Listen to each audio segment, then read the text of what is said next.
another wild and oddly manufactured Night Talk free-for-all night, straight ahead on the Pittsburgh Cable News Channel. Don't hear anything in my eye.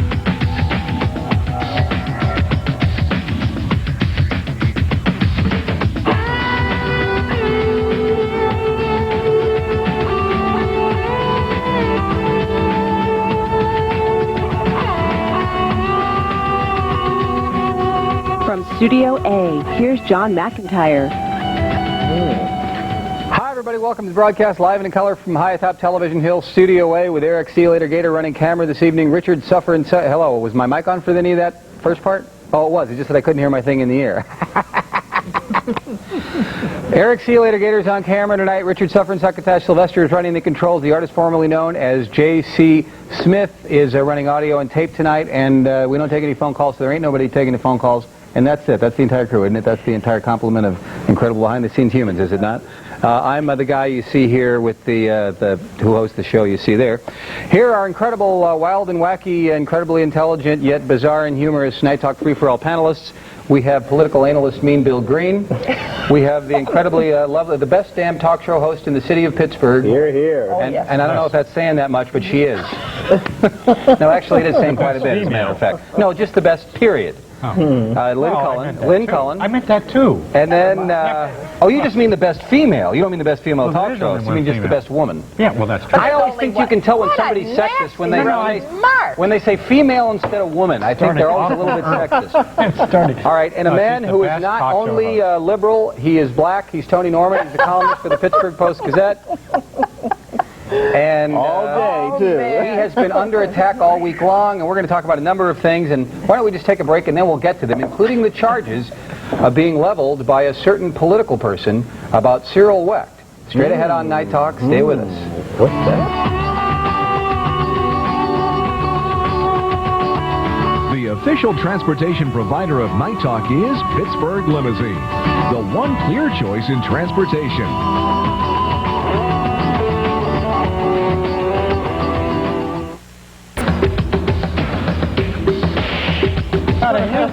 Ladies and gentlemen, our first topic of conversation tonight on the free-for-all is the county executive race. Would you shut up while I'm doing this intro for this thing? He wasn't talking to me. I just want to make it. No one knows he was. I was talking to the impudent little imp here. All right. The conservative. Ladies and gentlemen, a shocking revelation in the political world with regard to the Wecht and Roddy campaign. We haven't been able to confirm it beyond the shadow of a doubt. But it seems that a source close to the Roddy campaign, at least according to the Night Talk staff, which is questionable at best, claims that the Roddy campaign is floating a rumor in order to try to make up for the difference in the polls, because Wecht is now ahead in the polls, floating a rumor that Cyril Wecht is an alien with no genitals. Take a look, if you will. Trained as physicians? Well, for me, it is somewhat analogous, and that is definitely... We've heard a shocking report that the Jim Roddy campaign is about to leak some information to try to discredit Dr. Wecht and drive his poll numbers down. They're going to leak the story that Cyril Wecht is an alien. Do you have any reaction to that? Oh, my goodness. I think it's possible that Cyril's an alien. He worked on an alien, didn't he? Exactly. The only way that will ever be determined is when there is an autopsy years away from now to determine that. Cyril Wecht did the autopsy on the alien. You do know that, right? You are, in fact, an alien. Somebody from another planet. Well, you know... Any reaction to that, Cyril? In a way, that could be complimentary. In other words, that I possess certain abilities and levels of competence and brilliance that are not to be found among normal mortals. There is a reason. Being an alien, do you have, do you have genitalia? Or? Oh, now, that really is getting very, very personal. No genitalia. No comment. Do you have any knowledge of this? Do you have any inside sources? No comment on that. Do you believe he's an alien? Yes. I don't know if he has any genitalia. No comment. Well, you know, I want to be careful how I answer that because it turns out that my staunchest supporters are among the female gender. No genitalia. I would not want to comment on that. Why does nobody want to comment on that? Well, it's like what are you all hiding? It's like you and Kathy Lee Gifford's breasts. I just don't want to go there. only Night Talk could air such an exclusive. So are you able to comment on this at all? Can you give us any sense of... that would make you an alien as well, would it not? I guess it would, yeah. There's no genitalia. I really find that hard to believe. No genitalia. That's correct, sir. No, I think Cyril has genitalia, big genitalia. And what makes you so sure?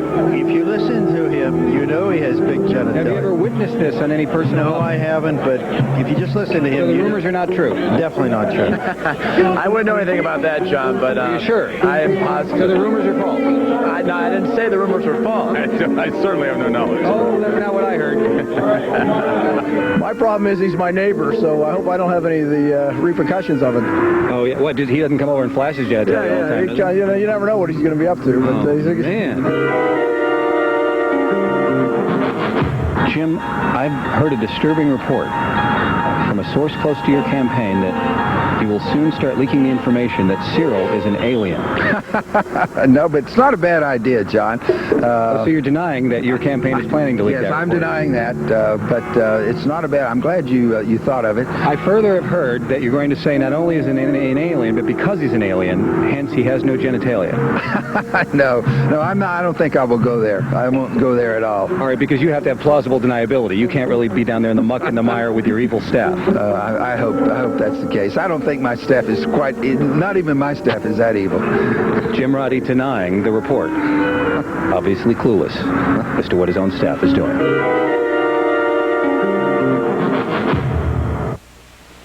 That's great. Now let's get the views of our distinguished panel here as to whether or not they believe the possibility that Cyril Weck is an alien. I've never seen an expose like that. Let me tell you. It's the kind of hard-hitting journalism we do here in the program, Tony. Yeah, man, you got us beat at the PG, man. Well, that'll be the 10 o'clock news. Oh, it'll be on the 11 o'clock news, yeah.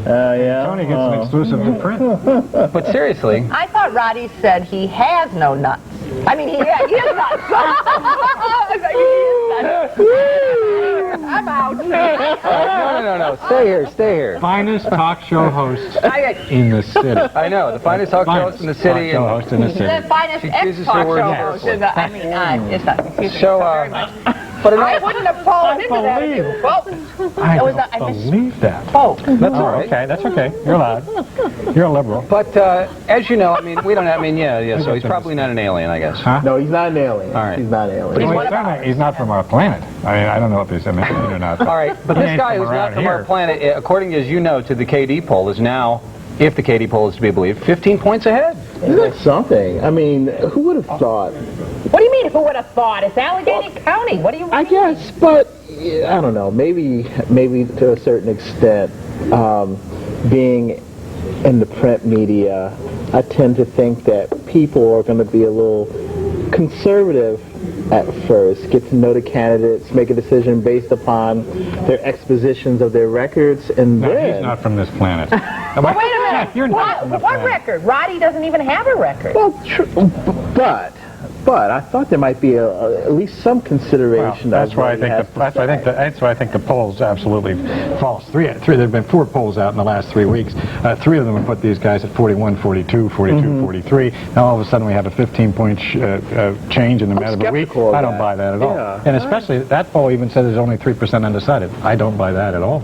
I think the undecided is much higher than that. I think that's for sure. Even though I don't think that the I mean, you can poll do a is Giant plausible. Eagle poll. You go into Giant Eagle and ask folks who they're going to vote for, and believe me, they don't even know who the candidate is. No, they don't even know there's a race. So that's 40 days out, and no one's even focused on this. Well, the reason I'm a little bit skeptical myself, because it does seem like a rather rapid turnaround from tight as a drum or tight as a whatever.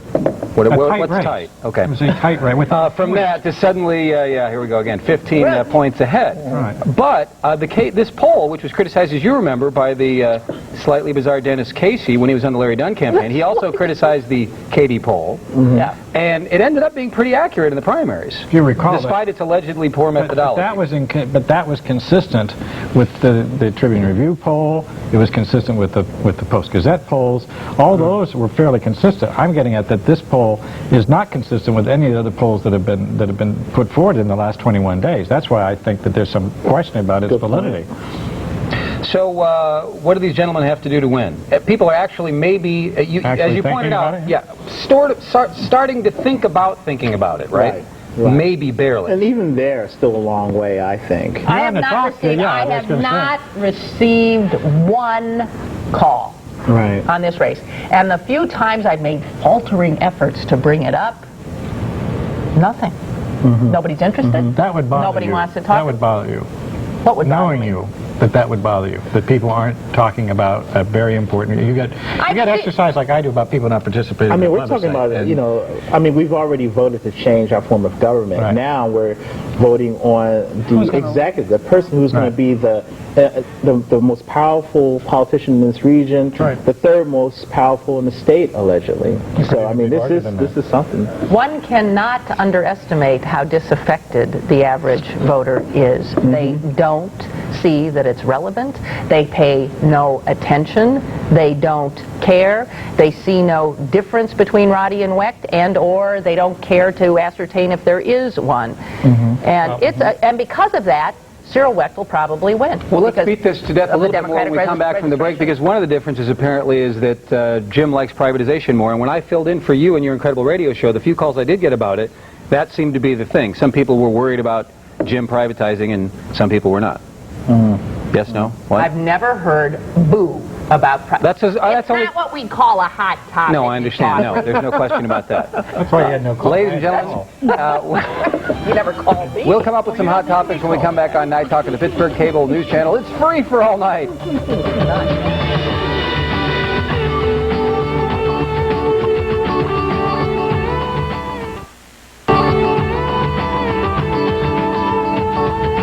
Talk is free for all night. Bill Green, Lynn Cullen, and Tony Norman. So I don't want to beat to death the county executive race too much, because apparently nobody's interested in it. So we will alienate the few viewers we have. So what's the difference between the candidates? Oh, there's a lot of difference between the two candidates, for heaven's sakes. What is it? One has great silver hair, and the other has no hair.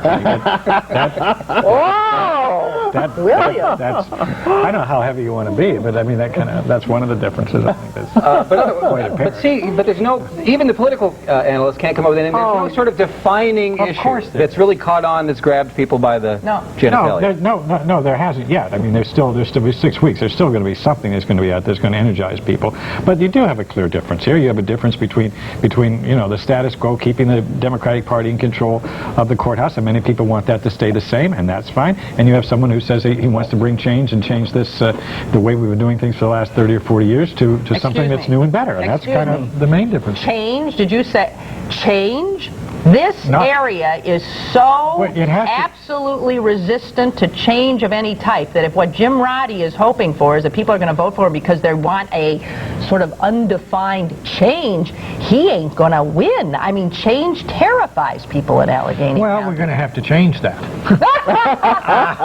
I mean, we can't continue with this.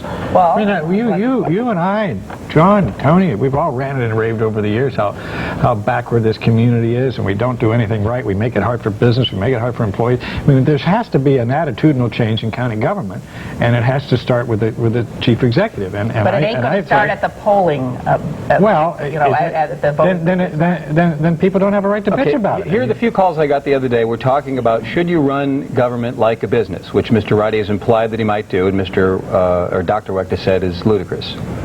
So is that a good idea, a bad idea? Does it matter? I think you and by the way, if that's the most exciting issue, then we're pretty hard up. Well, I think you can't take some business techniques and apply them to government. I don't think it's all that hard. Right. I think you need with any intelligently operating polis, you have to have a mixture of techniques and styles and methodologies. Isn't the idea of business, if you're a smart businessman, you know how to extract as much money from the consumer, from them, as you can, and give them as little for it as you can. That's true. Government is the exact opposite. Extract as little as you can from them and give them as much as you possibly can in return. So you could argue that somebody with a business background is absolutely the wrong person. No, I said business techniques. You did, and I noted that. But generally speaking, when people talk about you need it run like a business, it is not a business. It's government. No, that's right. It's government. It doesn't make widgets. It's not supposed to supply supply or sell widgets. But you can't have performance as such. Cost effectiveness. And those types of things that a good business would do. I would suggest that most businesses where you work, I work, we could cut expenses by 8 to 10%. Right, if we actually sat down and thought about it, we'd probably cut if the Post-Gazette got rid of like half the columnists, they'd still have plenty and they'd probably save $1 million. My point being that I can't do it anymore because they've done it, Bill. I mean, the downsizing happened. I still think that you can always, coming from a business standpoint, I believe you can always cut a little bit more. And I'm a fairly generous guy, but I still think you can cut down on some expenses. You can cut down on some duplication of effort. I mean, look at the county. There's duplication after duplication. In government, I think that's true. I think there is still fat in government. Well, in business circles, I mean, are your fellow entrepreneurs and businessmen excited about Roddy? Very much. I mean, he won a major poll at the Duquesne Club. Just on Tuesday. What they call it? Faint praise. You're kidding. As you know, we've tried to keep it quiet. But that's, yeah, well, since it's only on this show, nobody will know. Yeah. But as you know, the West campaign called him Duquesne Club Jim in an attempt, or Diamond Jim, but in an attempt to make him look like a rich, evil, greedy Republican. Well, and Dr. Wechter, I have a great deal of respect for and like a lot. We've done 3 or 4 shows together up here. Yes, you have. And you know, we don't have to throw a benefit for him either. You know, he's done quite well. No, I understand that. Let me just say this. There are a lot of Democrats who do not like Cyril Wecht. Yes. There's a lot of people who have a lot of trouble with his perceived egomania, this sort of what they perceive as a crazed personality.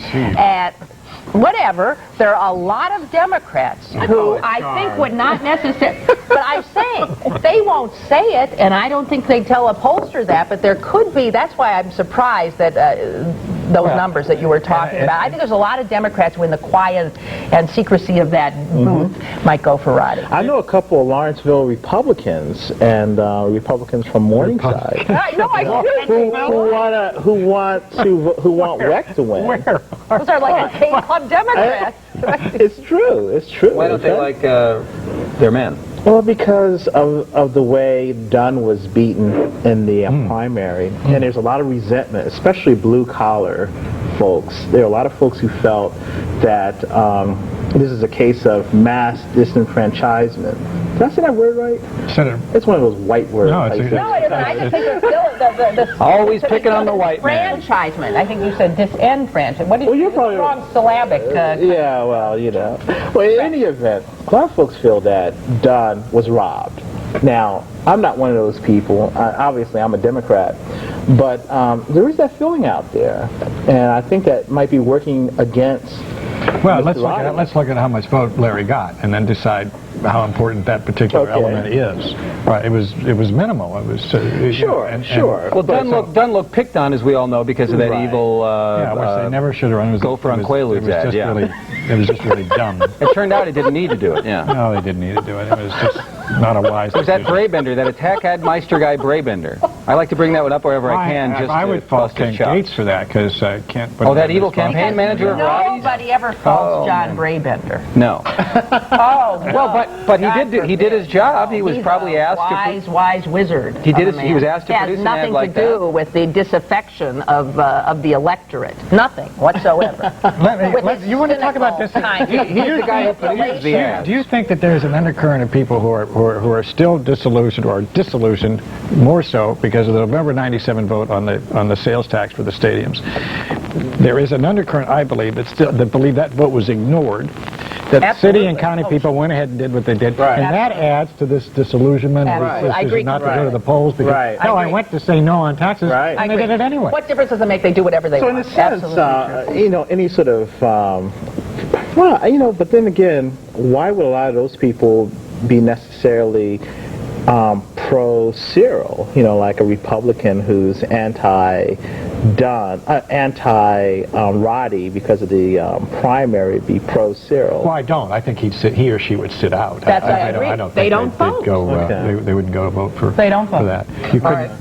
You just. Any final word? I'm still predicting Cyril and a squeaker when it's all said and done. Bill? I'm still saying it's too early, and I don't know how much money. I mean, it's never too early to speculate wildly with no foundation. I do that all the time. Roddy starts a new ad on Monday. Is it an attack ad? No. Is it a is Brave not. Ender ad? Yes. Yes, but it's not an attack ad. About $100,000 will be the buy. And there'll be more coming. The question is how's Cyril's fundraising going? I'm told he only raised about $100,000 last Saturday, when they were anticipating $200,000 in the Kennedy dinner last week. So fundraising is going to be the issue, whether or not Cyril can have enough. Not an issue. Whether or not he will have enough money to go. I have to tell you something. See, that disaffects me. All right, we'll talk a little, since Well, we're Lynn is talking disaffected, we're going to hit this one more time just a little bit, and then we'll move on to other things on Night Talk Free for All Night. Stay with us. No, I didn't say that. The official transportation provider of Night Talk is Pittsburgh Limousine. Whether it's for business or a special night on the town, Pittsburgh Limousine is the one clear choice in transportation.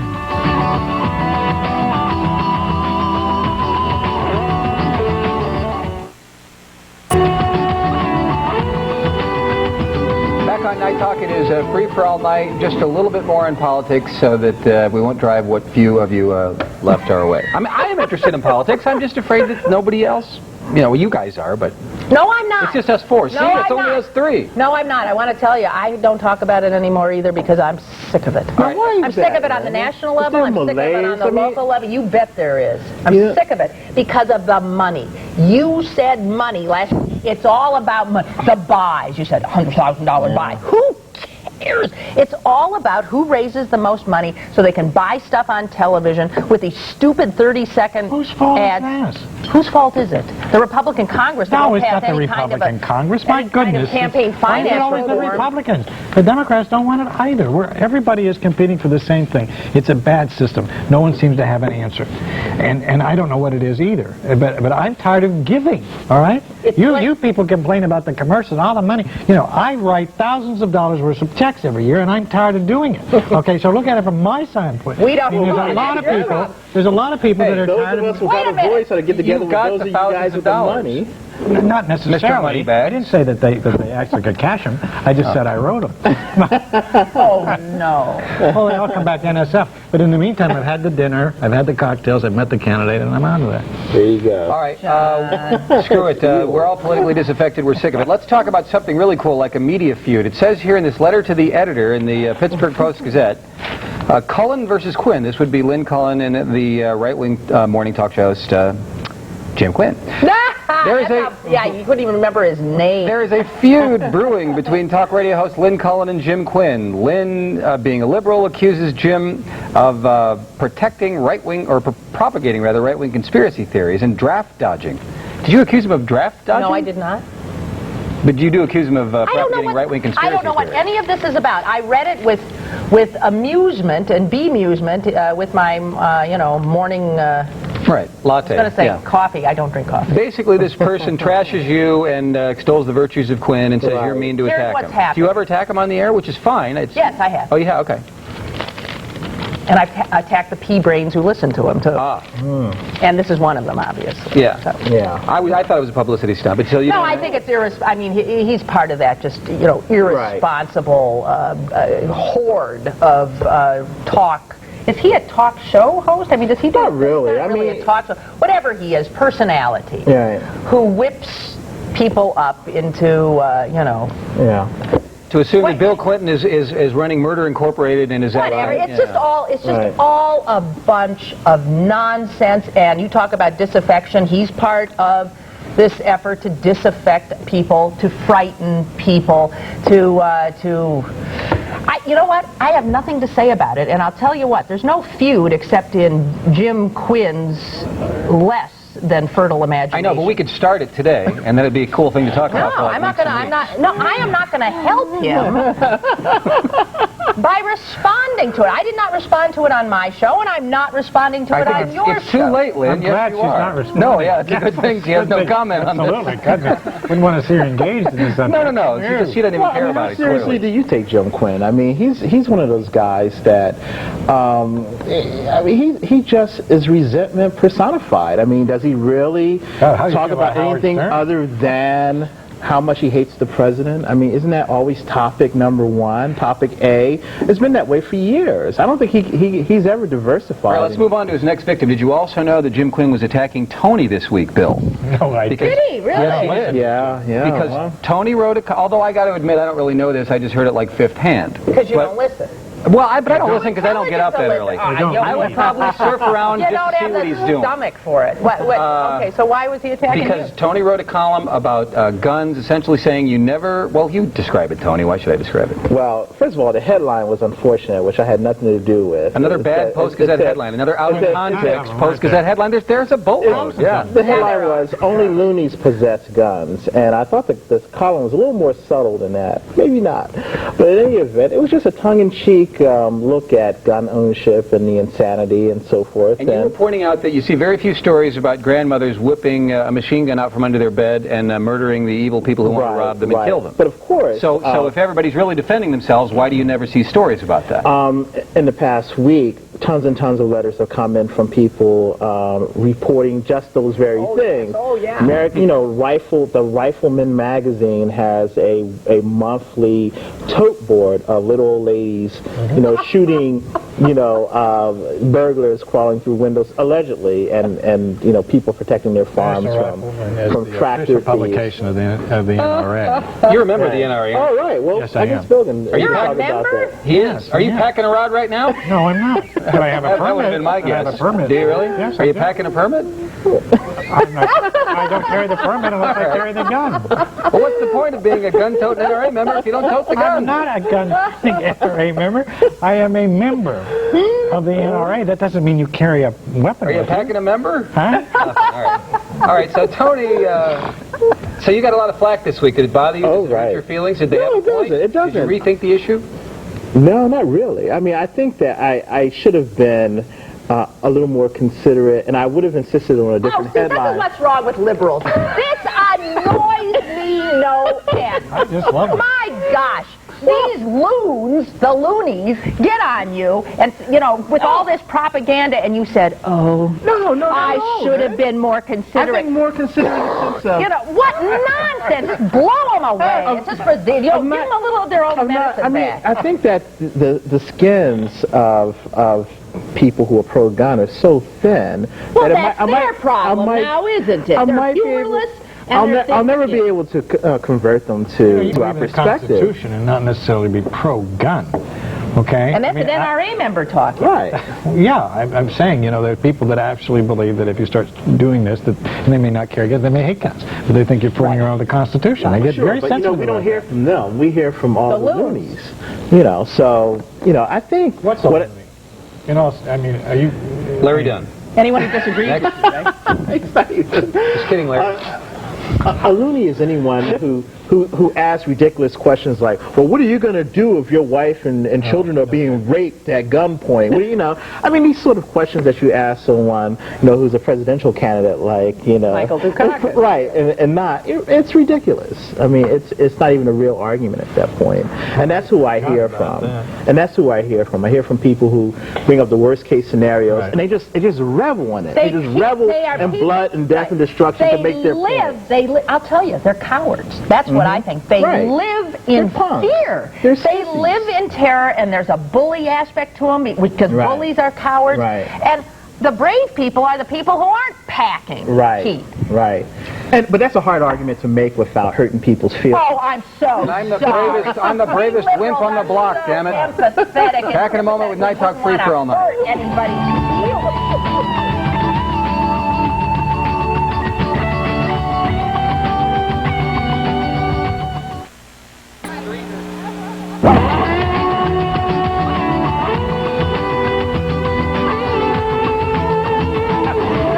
Back on NightTalk, and it's free for all night. There is an internet porn site. It is based in Florida. It involves some college girls who sort of do normal things, but occasionally, they also do normal things like take a shower. Anyway, you get to see them if you want, if you pay money to the internet site, because there's cameras all over the house, and it's created a controversy in this Florida city.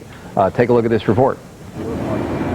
It looks like an ordinary house in an ordinary neighborhood in Tampa. But inside, 7 young women, 40 cameras, and thousands of paying customers. tuning in via the internet to the daily lives of those who live here. Amber, how old are you? Sometimes it's a chat back and forth, or, as the name implies, sometimes voyeurdorm.com is just that, voyeurism. This is our tanning bed camera. This is my night vision one. This is my closet camera. You're going to see me take a shower. You're going to see me take my change my clothes. And that is where the controversy begins. The city of Tampa says this is simply a high-tech peep show. And while most neighbors have not complained, city officials say an adult business does not belong in a neighborhood zoned for residential use. They ordered the internet site to move or close down.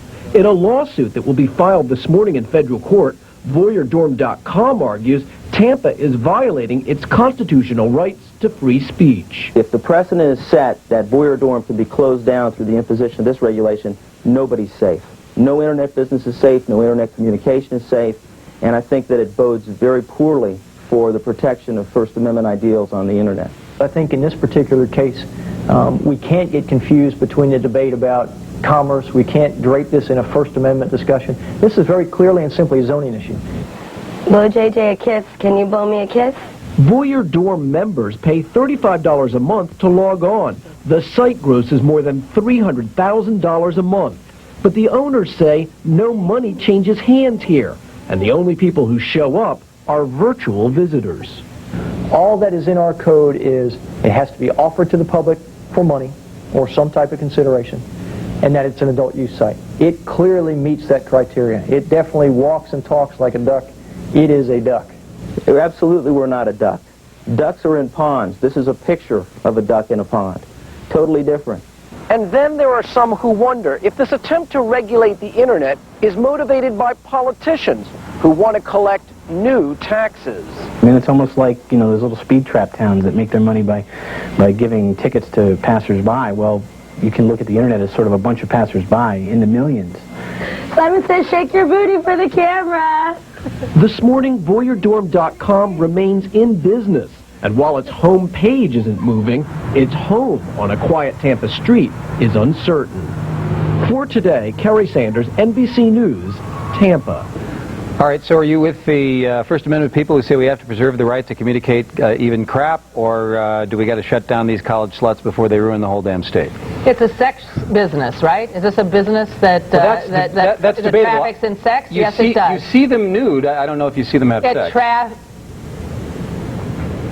Nude women, I mean, being asked to disrobe. My understanding is that someone can get on. They have to sign on and do some time in the chat room every day. Right. They're paid $500 a week. Well, the girls who live there. I know about this. They're paid $500 a week. The girl who lives. They are paid for servicing people who come to them via the internet, servicing them by doing what they ask. If they're asked to disrobe, they do disrobe. At this particular place? Yes, at that exact place. Yeah. That is a sexual business, and for that business to be in a residential area is, I think, ridiculous if a city wants to have zoning laws. But what if you got some cool website in your house and you write really great articles so people pay money to do it, and yet your house is not zoned for a business, but your business is writing articles that people for some reason pay $35 a month, not that that would ever happen, to get. In other words, should you have to move out of your house as well because you're running a business, but perhaps the area is only zoned for a residential area? I mean, all the internet people are worried that it's going to cut down on all the internet business. Do you have to move to a residential park in order to run an internet business, or can you do it from your house? An astonishing percentage of internet business is porn related. Oh, absolutely. Right. And, but not all. And to try to pretend that it isn't is absurd. No, but there are internet businesses that aren't porn, and so then they all have to move to the outskirts of town or something. You can't operate any internet business out of your house if you outlaw the sex ones, I would think. So zoning is not the way to go. I don't think. I would hope to God that we could keep this magnificent form of new communication unregulated. I would hope that we don't start taxing and we don't start getting governmental editors involved in deciding what is or what shouldn't be. We've managed to keep newspapers free. We've not done it with television and radio. Free? It cost me 50 cents for that rag he works for. But it's your choice. Yeah, that's true. All right. Yeah. Although I can get it on the internet for free. You said you called it a magnificent form. Oh, I think the internet is just. It's completely debased at this point. But I find myself. I mean, I think it's. It is filled. I find myself agreeing with Bill more tonight than I thought I ever could. But you're right. You're right. I think that it's probably the last frontier, and I think that if we start to, as a father, I certainly wouldn't want a house like that on my block. But as someone who does value, the Constitution, and the amendments, especially the First Amendment, I have to allow it. I can hold my nose, I can scream invective at it, but I will allow it. And when we come back on Night Talk Free for All Night, Tony Norman holds his nose and screams like a banshee. Stay with us. Back in a moment on the Pittsburgh Cable News Channel.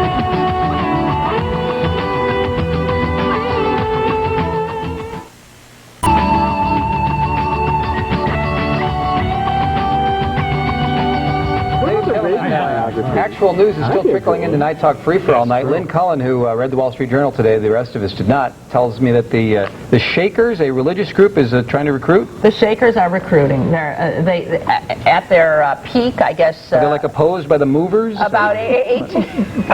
I thought you remember the Shakers. 1850. There were I thought the Shakers was like a bad 50s band. They're famous for their furniture. Yeah. You heard of their furniture? Oh, Shaker chair, the marvelous, we all know what the furniture. Shakers are. That's a religion? I thought the Quakers It is a did way that, not the of life. They live in communities. Simplicity They is their whole eschew, thing. worldly things. Right. They make furniture, and they are celibate.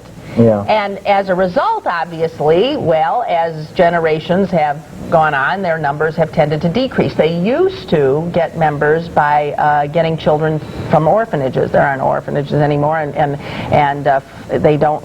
I guess people who place children don't place them in Shakers.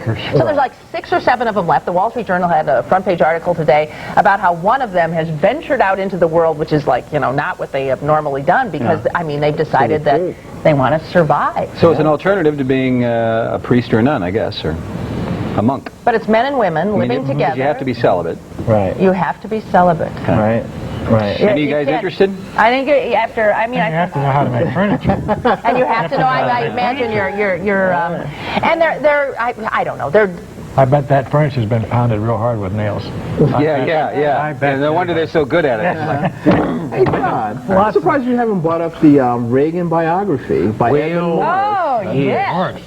All right, so this guy who wrote the Reagan biography, his name escapes me, maybe you guys know. Edmund Morris. All right, used some sort of weird device where there's some guy who doesn't really exist, he's completely fictional. It's him. He inserts himself throughout the narrative. Edmund Morris is Ronald Reagan's official biographer, and he spent 7-8 years hanging with the president. With extraordinary access to him, which most biographers certainly don't. Yeah, was there. And he finally turned in his book, and early galleys have gotten out to the media, and so there's this firestorm, this literary firestorm, because Mr. Morris inserted himself into Reagan's biography as a character. I saw Don Regan, former chief of staff, complaining about it today on the news, and many other Reagan loyalists. Right, and he says that it's a very affectionate biography of the president, but he also says in his biography that the president really had a hard time distinguishing between reality and fantasy, and that he had no inner life. So and it was necessary. Sort of an airhead too, right? Right. It was sort of necessary for him to do this in order to create, to create tension or to sort of explain certain things that happened in the president's life. Well, didn't he raise the question of just how engaged the president was at times? Oh, sure, but you didn't need that book to raise that question. No, but if this guy had the most access, it sort of legitimizes this guy some of what is, his critics a Pulitzer Prize-winning biographer of Teddy Roosevelt. Right. He's whatever. And he complained to a convention of historians like 3 or 4 years back that he could not get his hands on Ronald Reagan. He couldn't find a there. And he finally, I guess, had this brilliant idea of getting out of this conundrum by creating this almost fictionalized account. So what do you think of this literary device? Hey, I'm going to buy it. You know why I'm going to buy it? Because it sounds fascinating. And the fact is that the President Reagan was completely ethereal, and I think this biography. That's a kind word. You are Mr. Conciliator tonight. It is in keeping with the spirit of this president. And I think that we may, in a sort of indirect way, find out more about the president this way than we would have from a straight biography. I agree with Tony. I think this might have been the perfect device. This guy might have done something. He's either done something outrageously egotistical and absurd, or he's done something brilliant. Right. William, do you care about the literary device?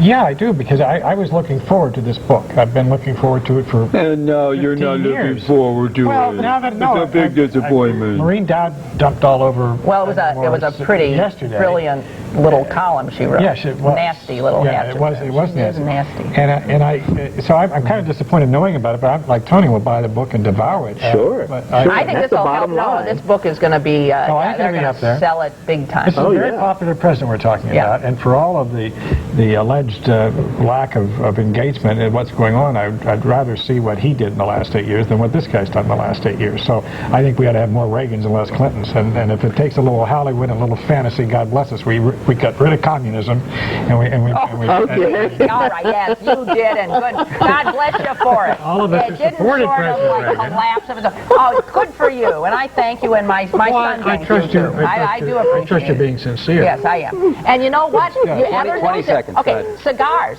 Cigar sales, big down, and they've decided that it might be the gift Monica Lewinsky gave the American people. I know, I can't stand people smoking cigars around me. And ever since the cigar incident, cigar sales have plummeted. You know, they were really on the rise. Wow. Wall Street Journal, too. You got to read it. It's a conservative publication. I'm surprised. I read it every day. I don't read that Is it stuff. 51 now, Dick? Is it 51 as we speak, or is it 50? All right, we got to get out of here. Thanks, you guys. You were incredible. That's it? Is that it? Yes, That was it? sorry. Just like just like cigars and Clinton, Night Talk is going down fast. Back in a moment with commentary about celebrities who want to be president.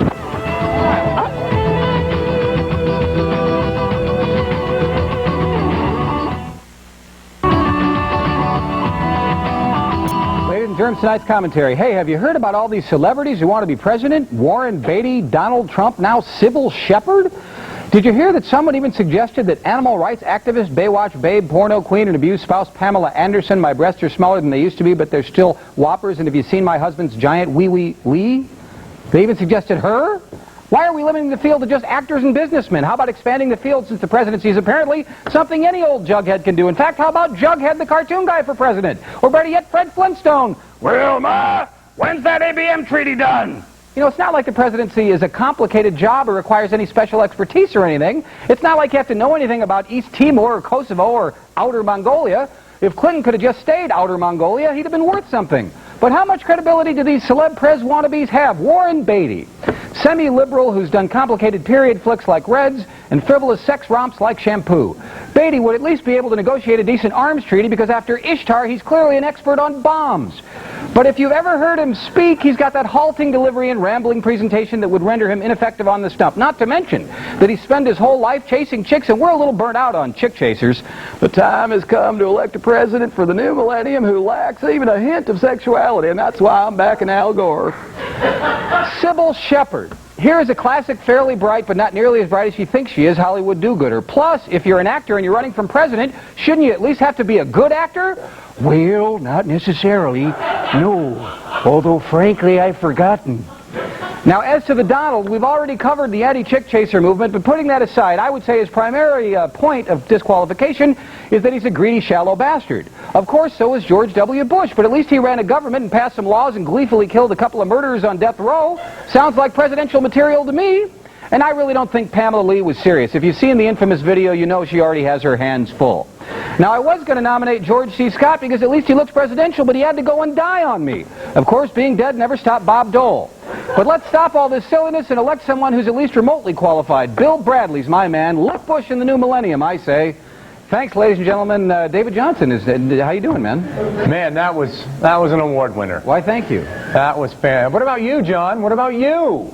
I'm actually I just want to be Cyril Wex Flack once he's elected the county commissioner, so I can get the occasional trips on the saucer up to Mars. Oh, and back. sure. And because he has no Little genitalia, you won't have your hands full. I think on that note, we should say goodnight. David Johnson and his genitalia straight ahead with the 10 o'clock news. So long.